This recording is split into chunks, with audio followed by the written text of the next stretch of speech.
एक ज़माना हो गया भारत की राजनीति को कवर करते-करते और कभी लगता है कि राजनीति को मैं बहुत बेहतरीन तरीके से समझती हूँ, चुनाव कैसे होते हैं, जीते कैसे जाते हैं, क्यों हार हो रही है। लेकिन कभी-कभी लगता है कि सब कुछ समझ में आ भी गया और कुछ भी समझ में नहीं आया।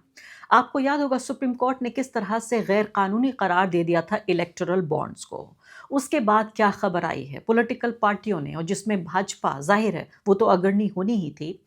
भाजपा ने किस तरह से और पॉलिटिकल पार्टियों ने मिलकर एक नया तरीका निकाला है। इस इलेक्टोरल बॉन्ड के बाद जो लग रहा था कि जो भ्रष्टाचार है, ख़ासकर पूरी चुनावी प्रक्रिया में कौन किसको कितना पैसा देता है और कैसे भारत की इस बहुत ही मेहनत से अर्जित की गए लोकतंत्र की सरेआम इसको दबाने, कुचलने और उसकी हत्या का काम हम सोच रहे थे कि शायद रोक दिया गया होगा। लेकिन ये सब कुछ बेईमानी हो चुका है।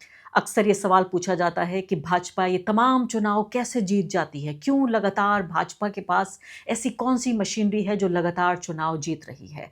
आज लगता है कि उसका जवाब मिल गया है। कम से कम उसके बहुत सारे जवाबों में या कुछ जवाबों में से एक जवाब आज मेरे पास है। इलेक्टोरल बॉन्ड्स की कहानी आपको सुना रही थी। अब ये इलेक्टोरल बॉन्ड्स जो हैं, चुनावी बॉन्ड, अब ये चुनावी ट्रस्ट बन चुके हैं। सुप्रीम कोर्ट ने जब इनको गैर कानूनी करार दे दिया, इस स्कीम को पूरे तरीके से बंद कर दिया, इसको मिलने वाला चंदे पे कोई असर नहीं पड़ा। यानी कोर्ट कुछ भी कह ले, वकील कुछ भी कह दें, मेरे जैसे पत्रकार कितना भी इस मुद्दे को उठाएं, पॉलिटिकल पार्टियां अपना तरीका निकाल रही हैं। ये चंदा अब इलेक्टोरल बॉन्ड के बजाय चुनावी ट्रस्ट के ज़रिए दिया जा रहा है। कुछ कंपनियां मिलकर एक ट्रस्ट बनाती हैं, वो ट्रस्ट जो है वो अलग-अलग पॉलिटिकल पार्टियों को चंदा देता है। और ये जो आंकड़े अभी हमारे पास आ रहे हैं, जो इलेक्शन कमीशन के ज़रिए जारी किए गए हैं, उसमें 2024-25 में 9 इलेक्टोरल ट्रस्ट ने राजनीतिक पार्टियों को कुल मिलाकर 3,811 करोड़ रुपए दिए हैं। और आप अंदाज़ा लगाइए किस पार्टी को सबसे ज़्यादा पैसा मिला होगा?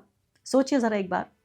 बिल्कुल सही बात है। आपका वही अंदाज़ा है, जो आपका अंदाज़ा था वो बिल्कुल दुरुस्त है। सबसे ज़्यादा पैसा मिला भाजपा को और पैसा उससे भी ज़्यादा मिला जो इलेक्टोरल बॉन्ड्स में, चुनावी बॉन्ड में जितना पैसा मिलता था, उससे ज़्यादा पैसा अब मिला है इलेक्टोरल ट्रस्ट में।